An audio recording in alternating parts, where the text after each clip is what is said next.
So first நான் ஒரு term எழுதுறேன், அதுக்கு மீனிங் சொல்லுங்க. லிபரலிசம்னா என்னங்க அர்த்தம்? ஃபார் எக்ஸாம்பிள், இவரோட கேரக்டர் வந்து லிபரல் கேரக்டரா இருக்கு நம்ம சொல்றோம்ல, டெய்லி லைஃப்ல சொல்றோம்ல. அதுக்கு என்ன அர்த்தம்? அதாவது இவரோட கேரக்டர் வந்து ஃப்ளெக்சிபிள்னு சொல்லுவாங்களா? ஒரு விஷயத்துக்கு ஈஸியா அடாப்ட் பண்ற ஆள வந்து லிபரல் சொல்லுவாங்க. சிம்பிளா சொல்லணும்னா, காலத்துக்கு ஏற்ப ஒரு கருத்துக்கள் வந்துச்சுன்னா, அந்த கருத்த ஈஸியா அக்செப்ட் பண்ணிக்கிட்டு, அதுக்கேத்த லைஃப் ஸ்டைல மாத்துறோம்ல, அவங்கள வந்து என்ன சொல்லலாம்? லிபரல் கேரக்டர் சொல்லலாம். ஸோ அந்த ஐடியா ஃபாலோ பண்றதுக்கு பேரு லிபரலிசம். யுஎஸ்ஏ வச்சுக்கலாம். USA is the example of liberal country. And UK வச்சுக்கலாம். யுகே ஏன் சொல்லலாம்? இந்தியாவுல இருக்கிற ஒரு ஆள் வந்து யுகேல செட்டில் ஆகி பிரைம் மினிஸ்டர் ஆகுறாரு. அந்த அளவுக்கு லிபரல் கண்ட்ரி. இன்னொரு கண்ட்ரில இருக்கிற ஒரு ஆள அந்த கண்ட்ரியோட பிரைம் மினிஸ்டர் அக்செப்ட் பண்ற அளவுக்கு டைமுக்கு ஏத்த மாரி அடாப்ட் பண்ணிக்கிறாங்களா? குளோபலைசேஷன் எத அக்செப்ட் பண்ணிக்கிறாங்க. ஸோ யுஎஸோட எக்ஸாம்பிள் லிபரலிசம். இது ஓகே. லிபரலிசத்துக்கு ஆப்போசிட்டா இன்னொன்னு என்ன சொல்லலாம்? ஃபண்டமெண்டலிஸ்ட் சொல்லலாமா? அதாவது ஃபார் எக்ஸாம்பிள், இவரு வந்து ஃபண்டமெண்டலிஸ்ட் அப்படின்னு அர்த்தம். இவருக்குன்னு சில பேசிக் பிரின்சிபல்ஸ் இருக்கும். அந்த பிரின்சிபல்ஸை எப்பொழுதுமே விட்டு தர மாட்டார். தன்னோட பிரின்சிபல்ஸ் யாராவது டிஸ்டர்ப் பண்றாங்கன்னா அதை காம்ப்ரமைஸ் பண்ணிக்க மாட்டார். இவங்களை தான் நம்ம என்ன சொல்றோம்? ரைட்டு சொல்றோம். அதாவது எந்த சேஞ்சையும் இப்போ பார்த்தோம்ல லிபரலிஸ்ட், இந்த டைமுக்கு ஏற்ற மாறிக்கிறாங்களோ இவங்க மாற மாட்டாங்க. அந்த அந்த காலத்தில் என்ன ரூல்ஸ் சொன்னாங்களோ, அந்த காலத்தில் கல்ச்சரில் என்ன பிரின்சிபல் சொன்னாங்களோ, அந்த பேசிக்ஸை யாரும் மீறக்கூடாது. ஃபார் எக்ஸாம்பிள், இந்தியாவுக்கு படைய பேர் என்னது? பாரதமா? பாரதத்தை இந்தியா மாற்றாதீங்க. இப்போ அவங்களோட பிரின்சிபல்ஸ். ஸோ இவங்க என்ன சொல்கிறாங்க? ரைட்னு சொல்கிறாங்க. டைமுக்கு ஏற்ற மாதிரி கொஞ்சம் கொஞ்சம் மாற்றிக்கிறதுக்கு பேர் வந்து லிபரலிஸ்ட் சொல்லலாம், ப்ராக்ரஸ் சொல்லலாம். கம்ப்ளீட் சேஞ்ச் வேணும். சொசைட்டி இன்இக்வாலிட்டி அதிகமாக இருக்குது. ஸோ கம்ப்ளீட்டாக ஒரு சேஞ்ச் வேணும்னு சொல்கிறவங்க ரேடிக்கல் லெஃப்ட்னு சொல்லலாம். லெஃப்டிஸ்ட் சொல்லலாம். ஸோ உலகம் முழுக்க இருக்கிற ஐடியாலஜிஸ் வந்து எல்லாமே இதுக்குள்ளே தான் இருக்கும். ஒன்று ரைட்டிஸ்டாக இருப்பாங்க.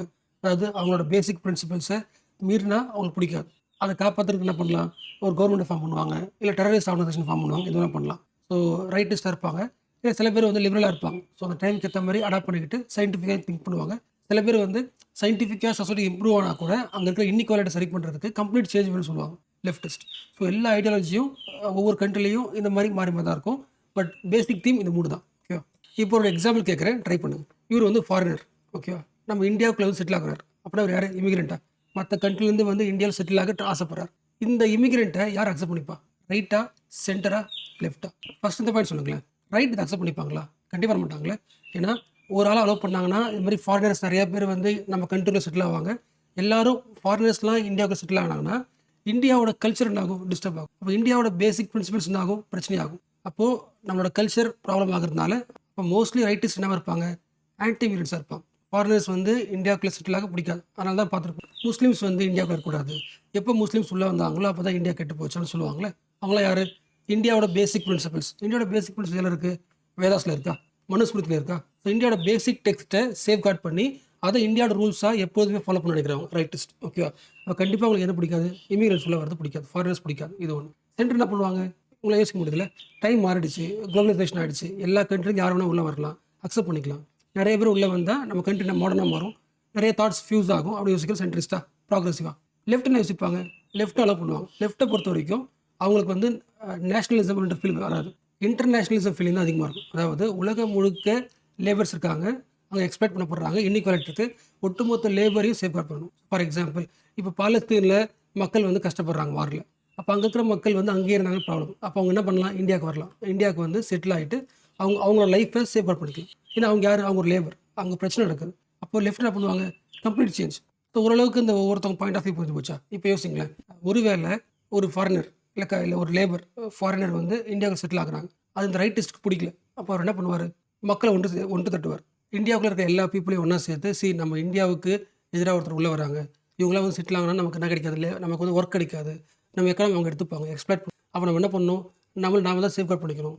அப்போ நாம் ஒரு கவர்மெண்ட் ஃபார்ம் பண்ணணும்னு சொல்லிட்டு மக்கள்கிட்ட பேசி அவங்க ஒரு கவர்மெண்ட் ஃபார்ம் பண்ணுவாங்க. கவர்மெண்ட் ஃபார்ம் பண்ணதுக்கப்புறம் டிக்டேட்டராக மாறுவாங்க. தன்னோட பேசிக் பிரின்சிபல்ஸை சேஃப்கார்ட் பண்ணி ஸ்ட்ராங் ஆக்கிறதுக்கு ஒரு ஸ்ட்ராங் கவர்மெண்ட்டை கொண்டு வருவாங்க. அவங்களோட ரூல்ஸை எதிர்க்கிற யாராக இருந்தாலும் அவங்க என்ன பண்ணுவாங்க? ஆஃப் பண்ணுவாங்க, அப்ரெஸ் பண்ணுவாங்க. மக்கள் பேசினாங்கன்னா, இல்லை மீடியா பேசினாங்கன்னா மீடியா சப்ரெஸ் பண்ணுவாங்க.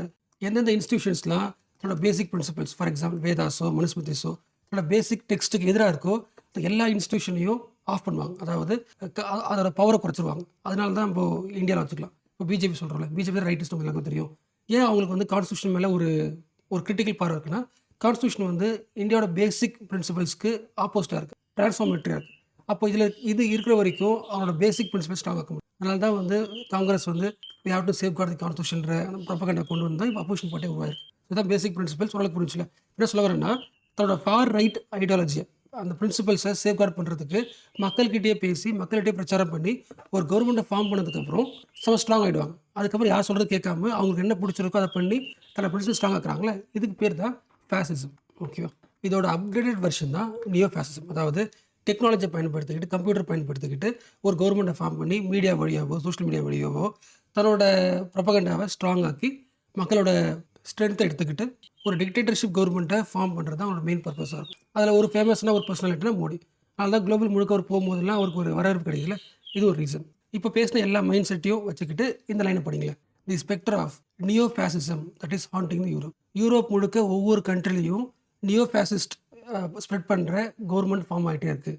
லிபர்ட்டி, ஈக்குவாலிட்டி, ஃப்ராட்டர்னிட்டி இந்த ஐடியாஸ்லாம் கொண்டு வந்த ஃப்ரான்ஸ்லேயே உருவான government for right government. And இன்னொரு ஆங்கிள் வச்சுங்களேன், நம்ம உலகம் முழுக்க எல்லா மக்களுக்கும் டெமோக்ரஸி, டெமோக்ராட்டிக் வேல்யூஸ் இதெல்லாம் டீச் பண்ணது யார்? ஃப்ரான்ஸ் மக்கள் தானே. ஸோ அப்படி இருக்கிற மக்கள் எப்படி வந்து ஒரு ரைட் விங் பார்ட்டிக்கு ஓட்டு போடுறாங்க? அதுக்கு என்ன காரணமாக இருக்குன்னா சிம்பிள். உலகம் முழுக்க ரைட் விங் பார்ட்டி ஆட்சி பிடிக்கிறது மெயின் பர்பஸ். அது மெயின் எதை வச்சு யூஸ் பண்ணுவாங்கன்னா எக்கானமி தான். ஃபார் எக்ஸாம்பிள், ஒரு கண்ட்ரியில் எக்கானமி செம்ம ஸ்ட்ராங்காக இல்லைன்னா அதை பயன்படுத்திப்பாங்க. என்ன பயன்படுத்திப்பாங்கன்னா, நம்ம கண்ட்ரியில் வந்து பொருளாதாரம் சரியில்லை, நம்ம லைஃப் சரியில்லை, நம்ம காசு எல்லாமே எங்கே வேஸ்ட்டாக போகுது நல்லா பாருங்கள்.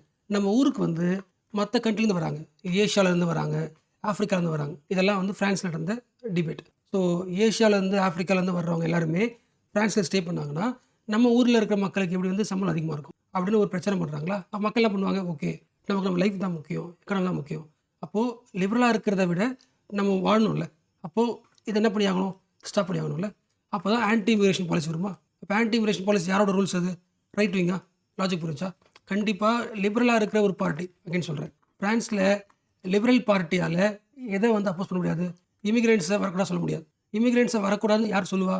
ரைட் விங் தான் சொல்லுவாங்க. மக்கள் யாருக்கு ஓட்டு போடுவாங்க? Right wing. ஸோ உலகம் முழுக்க நேஷனலிசம், ஆன்டி இமிகிரேஷன் பாலிசி இதெல்லாம் பேஸ் பண்ணி தான் அந்த ரைட் விங் ஐடியாலஜி வந்து ஒவ்வொரு நாட்டிலையும் ஆட்சி பிடிச்சிருக்கு. அண்ட் கவர்மெண்ட்டை வந்து பிடிக்கிறது வந்து தப்பு கிடையாது. எல்லா பார்ட்டியுமே ஆட்சி பிடிக்கலாம். பட் அந்த கவர்மெண்ட் வந்து டெமோக்ராட்டிக்காக இருந்தால் ஓகே தான். அண்ட் மோஸ்ட் ஆஃப் தி யூரோப்பில் எல்லா கண்ட்ரிலையும் டெமோக்ராட்டிக்காக இருக்கும். சில கண்ட்ரியில் என்ன பண்ணுவாங்கன்னா அந்த கவர்மெண்ட் செம்ம ஸ்ட்ராங் ஆகிடும். அதாவது டிக்டேட்டர்ஷிப்பாக மாறிடும்.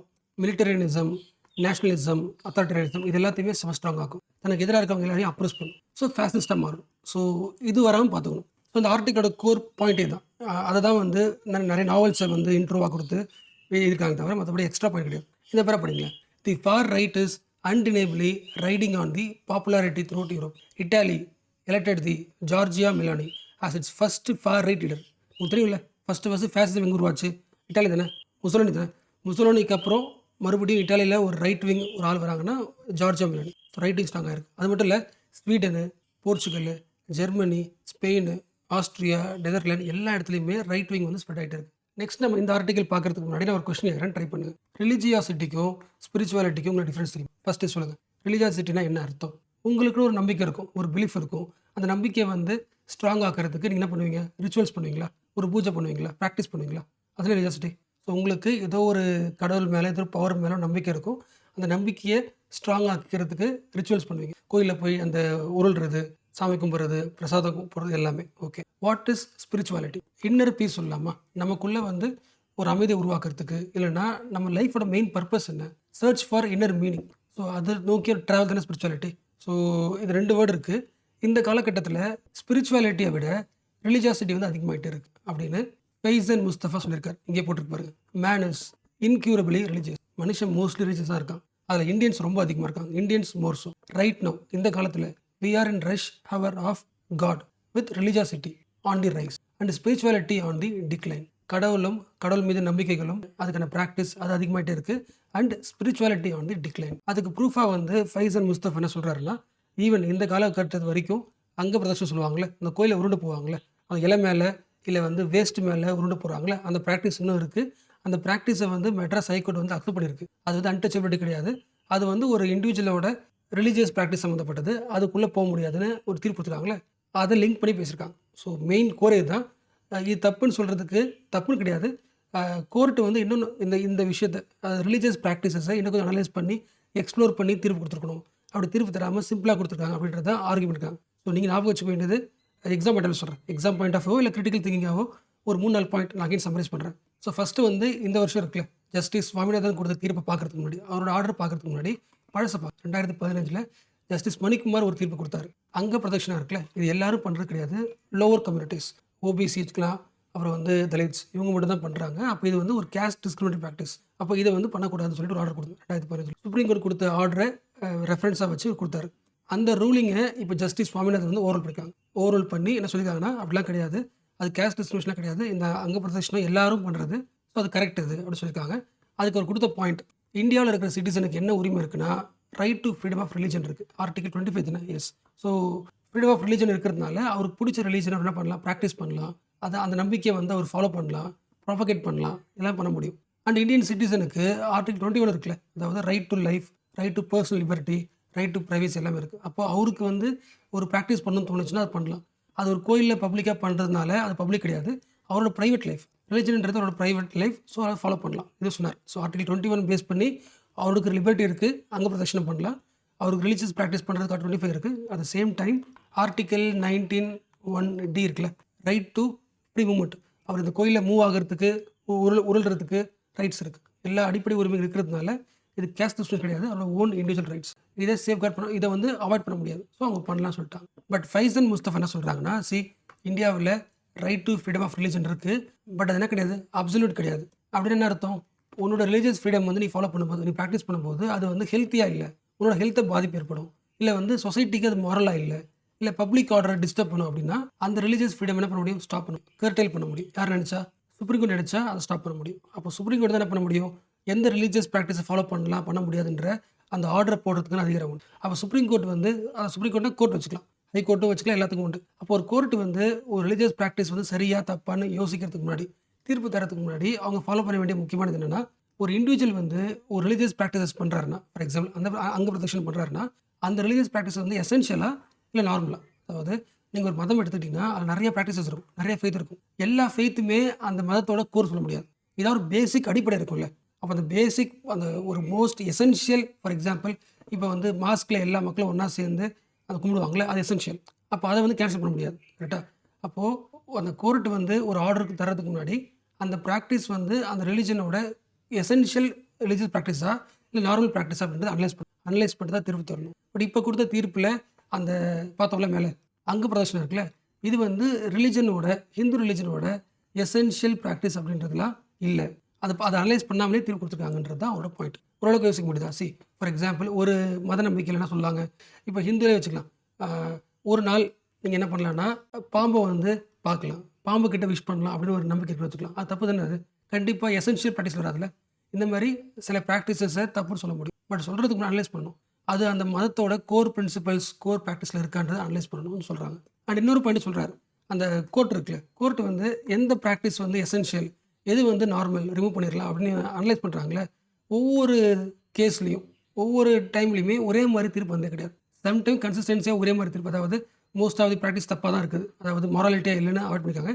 பட் சில டைம் தப்பாகவும் கொடுத்துருக்காங்க. என்ன காரணம் நமக்கு தெரியும், ரிலிஜன்ன்றது டைவர்சிட்டின்றது காம்ப்ளெக்சிட்டியா, அந்த காம்ப்ளெக்சிட்டியால் கோர்ட்டால் கூட எது எசென்ஷியல் ரிலீஜியஸ் ப்ராக்டிஸ்ன்றதை கண்டுபிடிக்க முடியும். அப்போ அதுக்கான ஒரு ரூல் புக்கை வந்து கொண்டு வருன்றதை இந்த ஆர்டிகல் சொல்கிறாங்க. ஸோ ஃபஸ்ட்டு இன்றைக்கி நம்ம ஃப்ரண்ட் பேஜ் ஸ்டார்ட் பண்ணலாம். ஆல்மோஸ்ட் எல்லாருமே இந்த யூகே நியூஸ் பார்த்துருப்பீங்கன்னு நினைக்கிறேன். ஸோ அந்த நியூஸ்லேருந்து ஸ்டார்ட் பண்ணலாம். அந்த ஹெட்லைன் படிங்களேன், ஸ்டார்மர் நியூ யூகேவோட prime minister as Labour party wins the poll. So அப்போ எந்த பார்ட்டி தோற்று போச்சு, கன்சர்வேட்டிவ் பார்ட்டி தோற்று போச்சுல. பட் நமக்கு தெரியும்ல, கன்சர்வேட்டிவ் பார்ட்டியோட ஹெட்டை தான் யார் இருந்தா, சுனக் இருந்தாரா, அவர் தான் பிரைம் மினிஸ்டர் இருந்தார், இந்தியாவோட ஒரிஜின். ஸோ அவர் தோத்துட்டார். ஸோ கன்சர்வேட்டிவ் பார்ட்டி தோத்துட்டு யார் ஜெயிக்கிறாங்க, லேபர் பார்ட்டி ஜெயிச்சிருக்கா. ஸோ லேபர் பார்ட்டியில் இப்போ யார் பிரைம் மினிஸ்டர் வர போகிறாங்க, கெய்ர் ஸ்டார்மரா. ஆக்சுவலாக இந்த நியூஸில் வந்து, அதாவது லேபர் பார்ட்டி வந்து யூகேல ஜெயிச்சதுக்கப்புறம் இந்தியாவில் இருக்காங்களே கம்யூனிஸ்ட் பார்ட்டி, லேபர் பார்ட்டி, அவங்க எல்லாரும் தன்னோட சந்தோஷத்தை வந்து ஷேர் பண்ணியிருக்காங்க.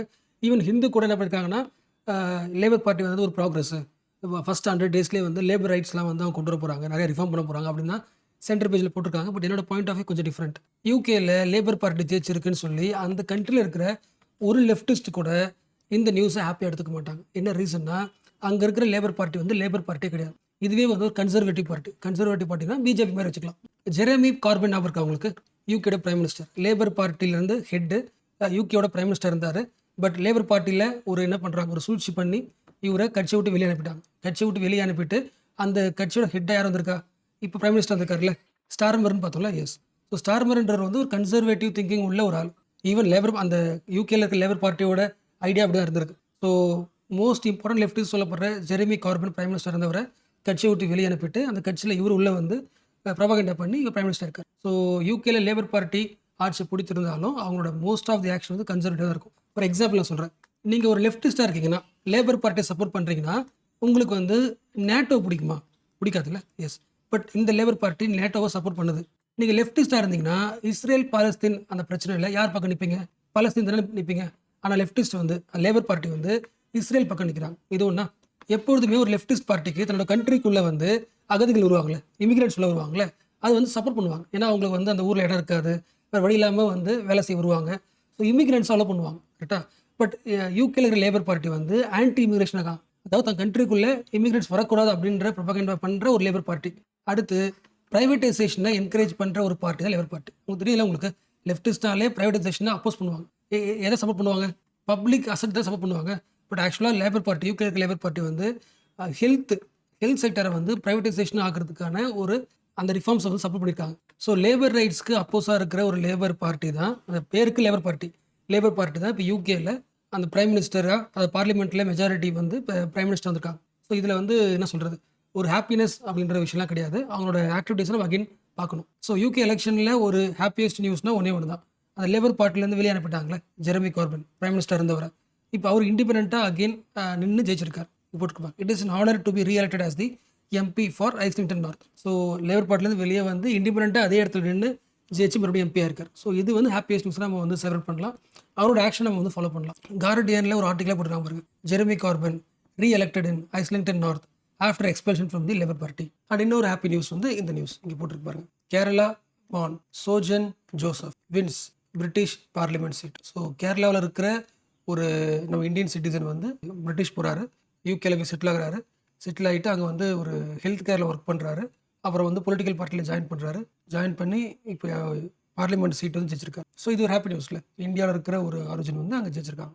இந்த பேரை படிங்களேன், a nurse by profession mister Joseph move to the UK in November 2001 and joined the William Harvey hospital in Ashford and was elected Labour councillor and now he has been elected to the British parliament from Ashford, one of the constituencies in கென்ட்.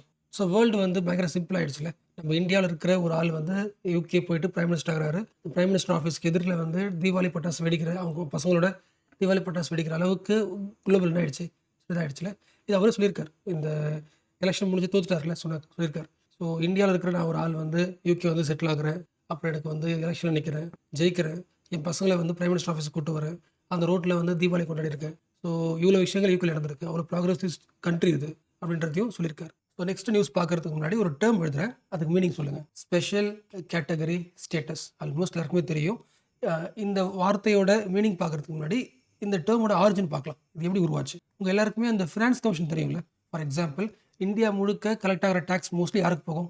Central government போகுமா? Central கவர்மெண்ட்டுக்கு collect ஆன டேக்ஸில் ஒவ்வொரு ஸ்டேட்டுக்கும் எவ்வளோ காசு தரணும், அந்த tax காசு எவ்வளோ தரலாம் அப்படின்னு முடிவு பண்ணுறது யார்? ஃபினான்ஸ் கமிஷனா.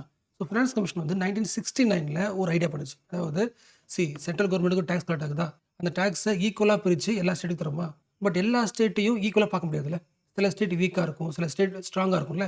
அப்போ அதுக்கு ஒரு ஐடியா பண்ணுச்சு, எந்த ஸ்டேட்லாம் வீக்காக இருக்கும், வீக் என்ன அர்த்தம்னா அந்த ஊரில் சீக்கிரமாக எக்கனாமிக் டெவலப்மெண்ட் வராது. அதுக்கு என்ன ரீசன்னா, ஃபார் எக்ஸாம்பிள் நார்த் ஈஸ்டர்ன் ஸ்டேட்ஸ்லாம் பார்த்தீங்கன்னா அங்கே ஃபுல்லாக மலைகளாக இருக்குமா. மலைகளாக இருக்கிற இடத்துல ஒரு ஃபாரின்காரன் வந்து என்ன பண்ண மாட்டான், கம்பெனி வைக்க மாட்டான்ல. தமிழ்நாட்டில் வந்து கம்பெனி வைக்கிறத விட அந்த நம்ம இந்தியாவில் நார்த் ஈஸ்ட் ஸ்டேட்ஸ் கிட்ட போக மாட்டோம் தானே. ஏன்னா அங்கே வந்து ட்ராவல் கஷ்டம், அங்கே வந்து ஒரு கம்பெனி ஆரம்பிக்கிறது கஷ்டம். ஸோ ஆட்டோமேட்டிக்காகவே ஃபார் எக்ஸாம்பிள் அந்த நார்த் ஈஸ்ட் ஸ்டேட்ஸோட ஜாகிரபிக்கலே டிஸ்அட்வான்டேஜாக இருக்கும்போது அந்த ஸ்டேட் எப்படி இருக்கும், வீக்காக இருக்குமா. ஸோ எந்த ஸ்டேட்லாம் ஜாகிரபிக்கலி, சோஷியலி, எக்கனாமிக்கலி ரொம்ப டிஸ்அட்வான்டேஜாக இருக்குது, வீக்காக இருக்குன்னா அந்த ஸ்டேட்ஸ்க்கு மட்டும் என்ன கொடுத்தாகணும், ஒரு ஸ்பெஷல் ஸ்டேட்டஸ் தரலாம், ஸ்பெஷல் கேட்டகரி ஸ்டேட்டஸ். அந்த ஸ்டேட்ஸ்க்கு மட்டும் சென்ட்ரல் கவர்மெண்ட் அதிகமான காசு கொடுக்கும். ஃபார் எக்ஸாம்பிள் இப்போ நார்த் ஈஸ்டர்ன் ஸ்டேட்ஸ் இருக்குல்ல, ஒரு 8 ஸ்டேட்ஸ் இருக்கா. ஸோ அப்போ நம்ம நார்மலாக இருக்கிற மற்ற ஸ்டேட்ஸை விட அந்த 8 ஸ்டேட்ஸ்க்கும் ஃபண்ட் அதிகமாக போகும். For example if central government வந்து ஒரு ஸ்கீம் கொண்டு வந்து வச்சுக்கலாம், ஓகேவா. ஃபார் எக்ஸாம்பிள் இந்தியா முழுக்க ரோடு போடணும், சதக் யோஜனா, இல்லை வந்து இன்சூரன்ஸ் ஸ்கீம். அப்போது இந்த ஸ்கீமை கொண்டு வந்து யார்? Central government. So centrally sponsored scheme. அப்போது அந்த ஸ்கீமை வந்து இம்ப்ளிமெண்ட் பண்ணுறதுக்கு எல்லா ஸ்டேட்ஸ்க்கும் காசு தரணுமா. அந்த காசு தரும்போது மற்ற ஸ்டேட்ஸுக்கு காசு தரதை விட இந்த மாதிரி ஸ்பெஷல் கேட்டகரி ஸ்டேட்டஸில் இருக்கிற ஸ்டேட்ஸுக்கு அதிகமான காசு தருவாங்க. ஃபார் எக்ஸாம்பிள் தமிழ்நாட்டில் ரோடு போடுறதுக்கு ஒரு 100 ரூபா வச்சு, இந்த 100 ரூபாயில் ரோடு போகிற ஸ்கீம் யார் ஸ்கீமு? Central government scheme. அப்போது அதில் 60% இல்லை 75% சென்ட்ரல் கவர்மெண்ட் போட்டுரும். மிச்சம் 25% இருக்குல்ல, அது அந்த ஸ்டேட்டே போடணும். அதுவே வந்து special category status, for example North Eastern ஸ்டேட்டாக இருக்குன்னா அந்த ஸ்டேட்டுக்கு வந்து 90% காசு யார் கொடுத்துருவா? சென்ட்ரல் கவர்மெண்ட்டே கொடுத்துரும். என்ன காரணம்? அது ஆல்ரெடி வீக்காக இருக்குது. அப்போ அதிகமான காசு தரும். ஸோ எந்த ஸ்டேட்ஸுக்கெல்லாம் ஸ்பெஷல் கேட்டகரி ஸ்டேட்டஸ் கிடைக்குதோ அந்த ஸ்டேட்ஸுக்கு அதிகமான காசு கிடைக்குமா? எஸ். இப்போ இந்த மைண்டோட இதை பாருங்கள். அண்ட் ஆல்மோஸ்ட் எல்லாரும் பார்த்துருப்பீங்கன்னு நினைக்கிறேன். ஃப்ரண்ட் பேஜ்லேயே வந்துச்சு தானே. ஃப்ரண்ட் பேஜில் அந்த பாட்டம் பாருங்கள். ஆந்திர பிரதேஷின் crisis needs more than special category status. Special category ஸ்டேட்டஸை விட இன்னும் அதிகமாக தேவைப்படுது. யார் சொல்கிறா? சிஎம் சந்திரபாபு நாயுடு சொல்லியிருக்காங்க. அண்ட் லாஸ்ட்டாக லாஸ்ட் பேர் அப்படிங்களேன். ரீசென்ட்லி ஜனதாதள் தெரியல, பீகார் நினைக்கிறேன். Janata Dal another key BJP ally had also scaled down its demand for special category status for Bihar. So எனக்கு தெரிஞ்சு ஸ்டார்டிங் டைமில் ஒரு 11 ஸ்டேட்டுக்கு, நார்த் ஈஸ்டர்ன் ஸ்டேட்டில் ஒரு 8 ஸ்டேட்டாக, அப்புறம் வந்து ஜம்மு காஷ்மீர், அப்புறம் ஹிமாச்சல், உத்தரகாண்ட், ஸோ மொத்தமாக ஒரு 11 ஸ்டேட்டுக்கு வந்து ஸ்பெஷல் கேட்டகரி ஸ்டேட்டஸ் கொடுத்தாங்க. அதுக்கப்புறம் தெலுங்கானாக்கு கொடுத்தாங்க. இப்போ அகெயின் வந்து யார் கேட்குறா? பீகார் கேட்குறாங்க. அப்புறம் இப்போது மேலே பார்த்தோம்ல ஆந்திர பிரதேஷ், இவங்க எல்லாமே ஸ்பெஷல் கேட்டகரி ஸ்டேட்டஸ் கேட்குறாங்க. Demanding either special status are special package for Bihar. Next நான் வந்து ஒரு டேர்ம் எழுதுறேன், அதுக்கு மீனிங் சொல்லுங்கள். ரெஜிஸ்டர் மீனிங் புரிஞ்சு, அதாவது ஒரு டாக்குமெண்ட் வச்சுக்கலாம். அடுத்து பயோடைவர்சிட்டி ரெஜிஸ்டர் மீனிங் புரிச்சுல. எஸ், ஃபார் எக்ஸாம்பிள் நம்ம ஊரில் வந்து நிறைய ஆர்கனிசம்ஸ் இருக்குல்ல, பிளான்ட்ஸ் இருக்கும், அனிமல்ஸ் இருக்கும், எல்லாத்த பற்றியும் சேவ் பண்ணுற டாக்குமெண்ட் வச்சுக்கலாமா? ஓகே. அடுத்த வார்த்தை எழுதுறேன், பீப்புள்ஸ் பயோடைவர்சிட்டி ரெஜிஸ்டர் மீனிங் புரிச்சா. மக்களே வந்து அந்த டாக்குமெண்ட்டை அப்டேட் பண்ணுறது, அப்புறம் சேவ் பண்ணுறது. ஸோ பீப்புளே கிரியேட் பண்ணி டாக்குமெண்ட்டா. அடுத்து யோசிங்களா, இப்போ பீப்புள்னால் யாரை சொல்கிறாங்க? Local self government. நம்ம வில்லேஜில் பஞ்சாயத்து இருக்கும்ல, ஸோ ஒவ்வொரு பஞ்சாயத்தும் ஒவ்வொரு அந்த லோக்கல் பாடியும் என்ன பண்ணணும்னா அவங்க ஊரில் இருக்கிற முக்கியமான பயோடைவர்சிட்டி, அது பேர் எழுதணும், அது வந்து அழிய போதா இல்லை எவ்வளோ இருக்குது, அழியதுக்கான காரணங்கள் என்ன, எல்லாத்தையும் லிஸ்ட் பண்ணுற மாதிரி ஒரு டாக்குமெண்ட்டை ரெடி பண்ணுறா. யார் ரெடி பண்ணுறா? இந்தியா கிடையாது, கேரளா. ஸோ முதல் முறையாக இந்தியாவில் வந்து ஒரு ஸ்டேட் வந்து அவங்க ஊரில் இருக்கிற எல்லா பயோடைவர்சிட்டியும், அது ஏன் அழியுது, என்னென்ன பயோடைவர்சிட்டி இருக்குது, அதோட யூனிக் என்ன, மெடிசினல் வேல்யூ என்ன, எதுக்கெல்லாம் யூஸ் பண்ணலாம், அது இப்போ இருக்கா இல்லையா அப்படின்ற கம்ப்ளீட் டீட்டெயில் ரெஜிஸ்டரை வந்து ஒவ்வொரு ஊருமே ஒரு டாக்குமெண்ட் மாதிரி ரெடி பண்ணி ப்ரிசர்வ் பண்ணணும்னு கேரளா ஒரு இனிஷியேட்டிவ் எடுத்திருக்கு. அந்த இனிஷியேட்டிவ் பேர் தான் பீப்புள்ஸ் பயோடைவர்சிட்டி ரெஜிஸ்டர். அண்ட் உங்களுக்கு இந்த பயோடைவர்சிட்டி ஆக்ட் தெரியுங்களா, 2002 ஆக்ட். இந்த ஆக்ட்லேயே அந்த ரெஜிஸ்டர் பற்றி ஒரு பாயிண்ட் இருக்குது. அந்த ஆக்ட் என்ன சொல்லுதுன்னா, ஒவ்வொரு லோக்கல் பாடியும் ஒரு கமிட்டி உருவாக்கணும், பயோடைவர்சிட்டி மேனேஜ்மெண்ட் கமிட்டி. அந்த கமிட்டி என்ன பண்ணணும்னா, பார்த்தோம்ல பீப்புள்ஸ் பயோடைவர்சிட்டி ரெஜிஸ்டர் இருக்குல்ல, அந்த ரெஜிஸ்டரை கிரியேட் பண்ண வேண்டியது இந்த கமிட்டி தான். ஸோ அந்த பாயிண்ட் ஆல்ரெடி ஆக்டில் இருக்குது. ஸோ ஆக்டில் இருக்கிற ஒரு பாயிண்ட்டை ஃபஸ்ட் டைம் எந்த ஸ்டேட் இம்ப்ளிமெண்ட் இருக்குன்னா கேரளா. நான் வச்சுக்கோங்க. அடுத்து இந்த நியூஸ் எல்லாருமே பார்த்துருப்பீங்கன்னு நினைக்கிறேன். Assam news. Over 24 lakh hit as Assam flood situation worsens. 24 லட்சம் மக்களுக்கு பாதிப்பு ஏற்பட்டிருக்கு அசாமோட ஃப்ளட். அசாமில் ஏன் ஃப்ளட்டு உருவாகுது அதை அவர் பார்க்கலாம். பட் நீங்கள் தெரிஞ்சு இந்த ஃப்ளட்டோட இன்டென்சிட்டியை இப்படி புரிஞ்சுக்கலாம்னு நினைக்கிறேன். ஃபார் எக்ஸாம்பிள், இப்போ தமிழ்நாட்டில் வந்து ஃப்ளட் வந்துருச்சுன்னு சொல்கிறோன்னு வச்சுக்கலாம். நமக்கு மைண்டில் என்ன வரும்? தமிழ்நாடு நிறைய டிஸ்ட்ரிக்ட் இருக்குது, ஒருவேளை ஒரு 4-5 டிஸ்ட்ரிக்டில் நிறைய மழை பெஞ்சிருக்கும், அங்கே பாதிப்புன்னு தான் யோசிப்போம். பட் ஆக்சுவலாக அசாமில் ஒரு 35 டிஸ்ட்ரிக்ட் இருக்குன்னா 30 டிஸ்ட்ரிக்டில் பாதிப்பு ஏற்பட்டுருக்கு. ஸோ 90% அந்த ஃபுல் ஸ்டேட்டுமே பாதிப்பு ஏற்பட்டுருக்குல்ல. அப்போ ஃப்ளட்டு வந்து பயங்கரமாக இருக்குன்னு அர்த்தம். இங்கே போட்டிருக்கு பாருங்களேன், 30 of the 35 district in the state. அசாமில் இருக்கிற 35 டிஸ்ட்ரிக்டில் 30 district affected by the flood as Brahmaputra and 12 rivers flow above the danger mark. உங்களுக்கு தெரியுங்களா, ஒரு மார்க் இருக்குல்ல, அதுக்கு மேலே அதிகமாக அந்த தண்ணி வந்ததுனால flood. 2 persons killed in the landslide. So landslide ஆகிருக்கு. And also 3 rhinos among 77 animals killed in the Kaziranga. So உங்களுக்கு தெரியும் அசாமில் கசிரங்கா இருக்குது. இப்போது இதை ஃபுல்லாக படிக்கிறதுக்கு முன்னாடி அசாமில் ஏன் ஃப்ளட் வருது, அதுக்கு என்ன ரீசன்? அசாமுடைய டோப்போகிராஃபி தான் மெயின் ரீசன். அதாவது அசாம் சுற்றி நிறைய இருக்குது, மலைகள் இருக்குது. ஸோ நிறைய மலைகள்னால் நிறைய ரிவர்ஸ் வரும் தானே, ஆட்டோமேட்டிக்காக ஃப்ளட் வரதுக்கு சான்ஸ் இருக்குது. ஸோ டோப்போகிராஃபி ஒரு விஷயம். அதுலேயும் முக்கியமாக யார் இருக்கா? பிரம்மபுத்திராவா. ஸோ பெரிய ரிவர். ஸோ அசாமில் அதிகமாக கிராஸ் ஆகிற ரிவர். ஸோ பிரம்மபுத்திரான்ற ரிவர் ஃப்ளட் அதிகமாக கொண்டு வரும், அது ஒரு ரீசன். அண்ட் டேம்ஸ் அதிகமாக இருந்தாலும் ஃப்ளட் வரும்ல. எஸ். அண்ட் அதோட முன்னொரு முக்கியமான விஷயம் சில்டேஷன். நம்மளுக்கு ஜியாகிரஃபியில் படித்தது தான். ஃபார் எக்ஸாம்பிள், இதுதான் ரிவர் போகிற ஃப்ளோ வச்சுக்கலாம். ஸோ ரிவர் என்ன பண்ணும், இதில் அப்படியே மிதந்து போயிடும். கரெக்டாக. ஒருவேளை அந்த பேசேஜில் மண் இருக்க வச்சுக்கலாம், அதாவது சில்ட்டு.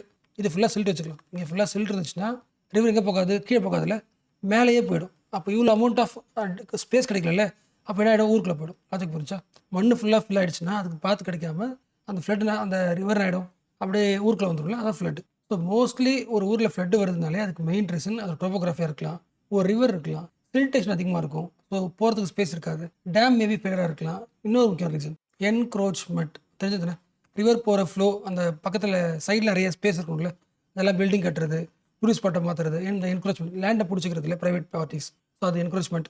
இது கூடவே கிளேஷியல் எரோஷன், அந்த மலை மேலே அதிகமாக அந்த பனிக்கட்டி இருந்துச்சு, பனிக்கட்டி இருக்குது, அது உருகி வந்துச்சுன்னா அதுவும் ஃப்ளட் வரும்ல, இது ஒன்று. And also monsoon. ஸோ இவ்வளோ ரீசன் இருக்குது. ஸோ அசாம்லேயே மான்சூனும் வரும்ல. ஸோ இவ்வளோ இதெல்லாம் இது சொல்கிறேன்னா அசாம்னு வச்சுக்கலாம். இல்லை எக்ஸாமில் ஃப்ளட்டை பற்றி கேட்குறாங்கன்னா ஃப்ளட்டை சரி பண்ணுறதுக்கு இல்லை ஃப்ளட் ரீசன் கேட்டாங்கன்னா இதெல்லாம் ரீசன்ஸ். டோபோகிராஃபி, ரிவர் காரணமாக இருக்கலாம், சில்டேஷன், டேம் ஃபெயிலாக இருக்கலாம், இல்லை கிளேஷியல் எரோஷனாக இருக்கலாம், இல்லை என்க்ரோச்மெண்ட்டாக இருக்கலாம், இல்லை மான்சூன் காரணமாக இருக்கலாம். அந்த 30 டிஸ்ட்ரிக்ட்டில் எந்த டிஸ்ட்ரிக்ட் வந்து ஃபஸ்ட்டாக பயங்கரமாக பாதிப்பு ஏற்பட்ட டிஸ்ட்ரிக்ட் அது? துப்ரி, நியூஸில் பார்த்துருப்பீங்க, வீடியோ பார்த்துருப்பீங்க.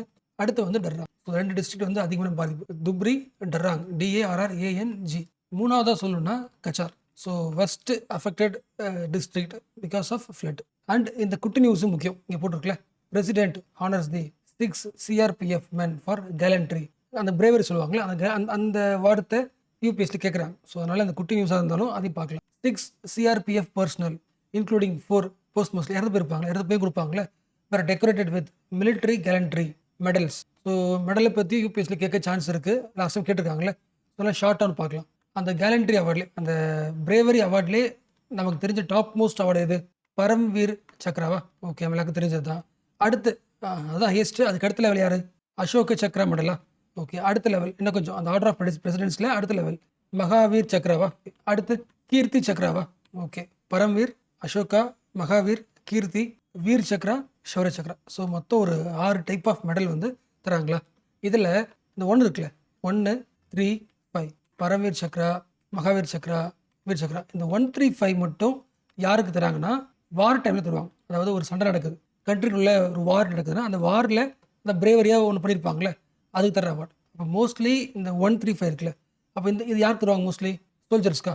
எஸ். அடுத்து இதெல்லாம் இருக்குல்ல, இந்த 2, 4, 6 இருக்குல்ல, அசோக சக்ரா, கீர்த்தி சக்ரா, ஷோர் சக்ரா. இது எதுக்குன்னா பீஸ் டைம் சொல்லுவாங்க. அதாவது ஒரு ப்ராப்ளம் நடந்திருக்கு, அந்த ப்ராப்ளம் சரி பண்ணுறதுக்கு நீங்கள் வந்து ஏதாவது ஒர்க் பண்ணியிருக்கீங்கன்னா அதுக்கு அவார்டு தருவாங்க. ஸோ அப்போ மோஸ்ட்லி வந்து அசோக சக்ரா விட்டுருங்க, மிச்சம் இருக்குல்ல, கீர்த்தி சக்ரா, ஷோர் சக்ரா, இது வந்து மக்களுக்கும் தருவாங்க. ஏன்னா ஃபார் எக்ஸாம்பிள் இப்போ வந்து ஒரு ஊரில் வந்து ஒரு பிரச்சனை நடக்குதுன்னா அதில் வந்து ஒரு இண்டிவிஜுவல் போய் சரி பண்ணாலும் அது ஒரு பிரேவர் தானே, அதுக்கு அவார்டு தருவாங்க. ஸோ வார் டைமில் தர அவார்டுக்கும் பீஸ் டைமில் தர அவார்டுக்கும் டிஃப்ரென்ஸ் தெரிஞ்சுக்கணும். அண்ட் ஃபைனலாக தெரிஞ்சுக்க வேண்டியது, இந்த அவார்டு எப்போ தருவாங்க? ஒரு வருஷத்தில் 2 தடவையா? ஒன்று இண்டிபெண்டன்ஸ் டே, இன்னொன்று ரிபப்ளிக் டேவா? ஸோ இண்டிபெண்டன்ஸ் டே அன்னைக்கும் ரிபப்ளிக் டே அன்னைக்கும் தர்ற அவார்ட்ஸ். ஓகே. அண்ட் ஃபைனலாக இந்த லாஸ்ட் நியூஸுங்க, இந்த ரைட் சைடில் போட்டிருக்கல, இண்டோ ரஷ்யன் வெஞ்சர் டெலிவர் தி அசால்ட் ரைஃபிள்ஸ் தெரியுங்களா, கன் இருக்குல்ல, அந்த கன்னோட அப்டேட் நம்ம எல்லாருக்குமே தெரியும்ல. ரஷ்யா கிட்டேருந்து நான் மேனுஃபேக்சர் பண்ணுற அந்த கன்னுக்கு பேர் எப்படின்னா இருக்கும்? கலாஷ்னிக்கோவ் தானே, அது உங்களுக்கு தெரியும், இங்கே போட்டிருக்கோம், கலாஷ்னிக்கோவ் அசால்ட் ரைஃபிள்ஸ். ஸோ இந்த நியூஸில் நம்ம தெரிஞ்சுக்க வேண்டிய இன்னும் ஒரே ஒரு வார்த்தை, AK-47 நம்ம அடிக்கடி படத்திலலாம் பார்ப்போம்ல, அந்த கன்று, இந்த AK-47ஓட அப்டேட் கன்று தான் அதில் கொடுத்துருக்காங்க, AK-203. So AK-47ஓட update version AK-203, அது வந்து நிறைய மேனுஃபேக்சர் பண்ணி இந்தியாவுக்கு வந்திருக்கு. இப்போ ஃபஸ்ட் பேர் அப்படிங்களா, just ahead of prime minister Narendra Modi's visit. பார்த்தோம்ல இப்போ நம்ம. ஸோ மோடி வந்து ரஷ்யாவுக்கு போகிறாருல, அது சொல்கிறாங்க.